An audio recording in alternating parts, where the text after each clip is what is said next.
मैंने एक बात की और भी ध्यान देना चाहता हूं। सरकार नियमों से चलती है, संवैधानिक जिम्मेवारियों के साथ चलती है। जो नियम आपके लिए थे वो नियम हमारे लिए भी हैं, लेकिन फर्क कार्य संस्कृति का होता है।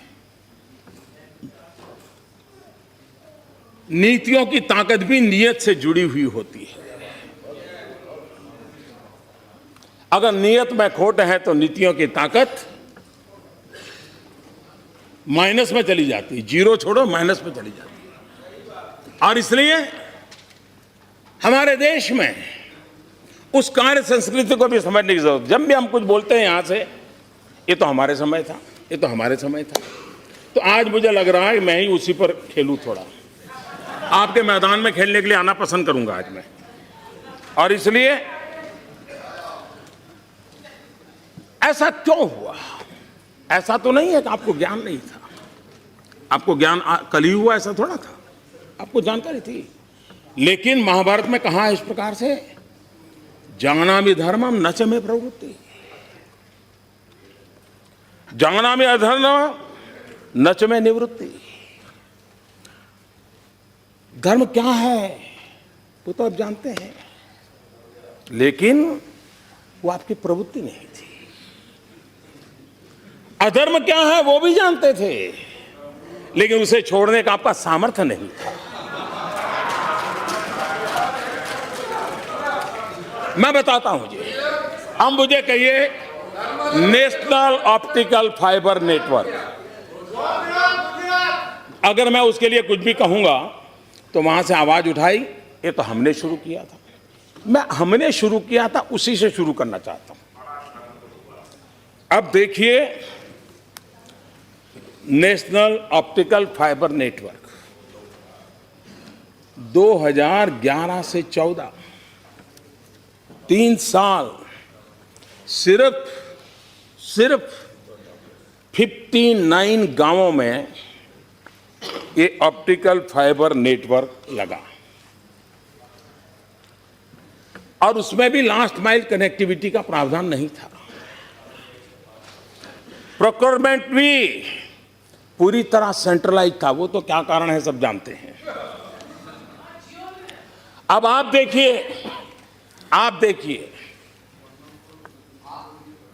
हमने पूरी कार्य संस्कृति कैसे बदलती है, अप्रोच कैसे बदलता है। सब राज्यों को पहले साथ में लिया। लास्ट माइल कनेक्टिविटी मतलब स्कूल में ऑप्टिकल फाइबर नेटवर्क मिलना चाहिए, अस्पताल में मिलना चाहिए, पंचायत घर में मिलना चाहिए, इस प्राथमिकताओं को तय किया। प्रोक्योरमेंट क्या था, वो भारत सरकार के हाथ से रख करके हमने उसको डिसेंट्रलाइज कर दिया, और परिणाम ये आया कि इतने कम समय में अब तक 76,000 गांवों में optical fibre network last mile connectivity के साथ पूरा हो गया।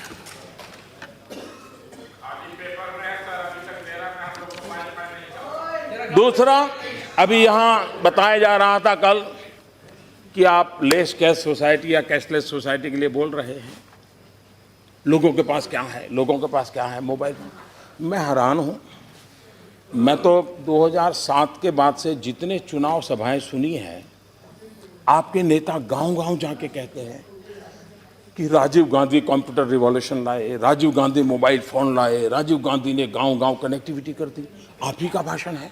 और जब मैं आज कह रहा हूं कि उस मोबाइल का उपयोग बैंक में भी कन्वर्ट किया जा सकता है, तो आप कहते हैं मोबाइल फोन ही कहां है। ये समझ भी आ रहा है भाई। आप ही कह रहे थे हमने इतना कर दिया, जब मैं उसमें कुछ अच्छा जोड़ रहा हूं तो कहते नहीं वो तो है ही नहीं। तो ये क्या समझा रहे थे आपको जी? क्यों ऐसा कर रहे हो जी? दूसरी बात है, ये आप भी मानते हैं, मैं भी मानता हूं कि पूरे देश के पास सब नहीं है, लेकिन मान लो अगर 40% के पास है, तो क्या उन 40% लोगों को इस आधुनिक व्यवस्था से जोड़ने की दिशा में हम सबका सामूहिक प्रयत्न रहना चाहिए कि नहीं रहना चाहिए? 60% का चलो बाद में देखेंगे, कहीं तो शुरू करें।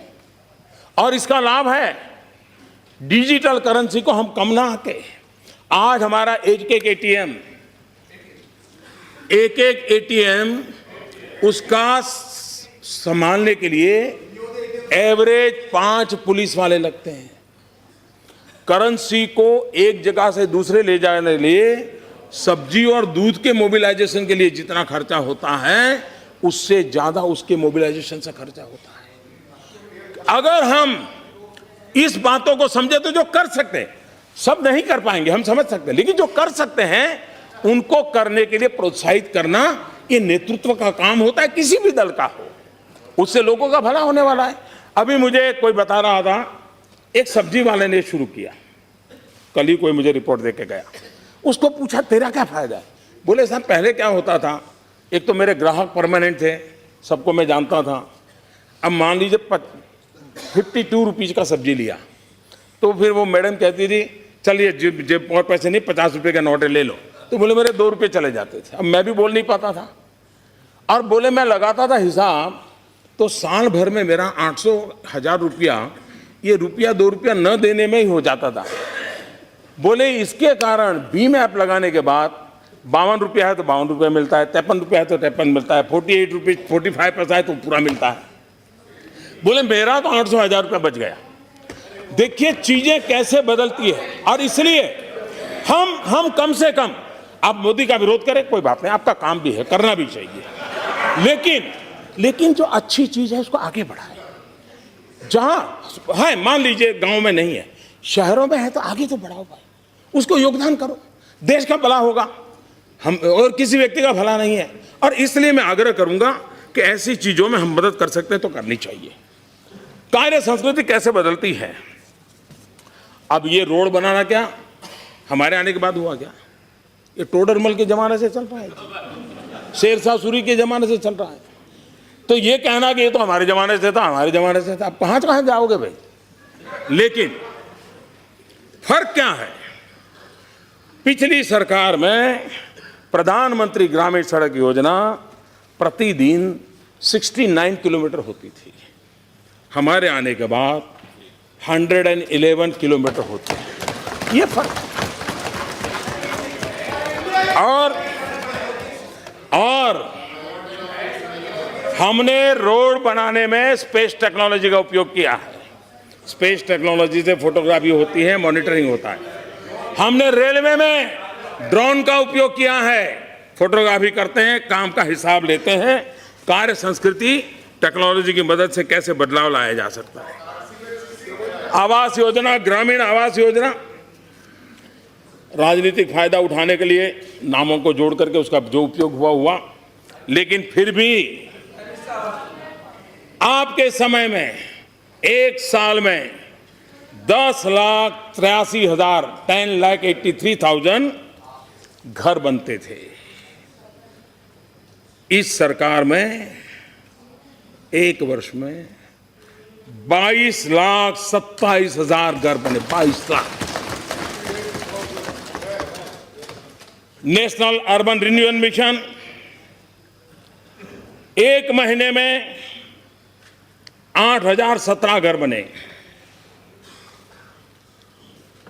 हमारी योजना से 13,530 घर बने।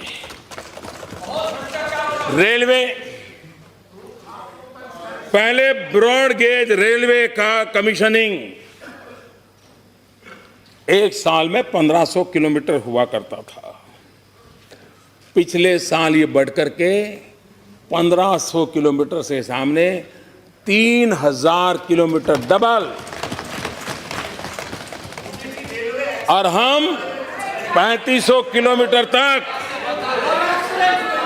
और इसलिए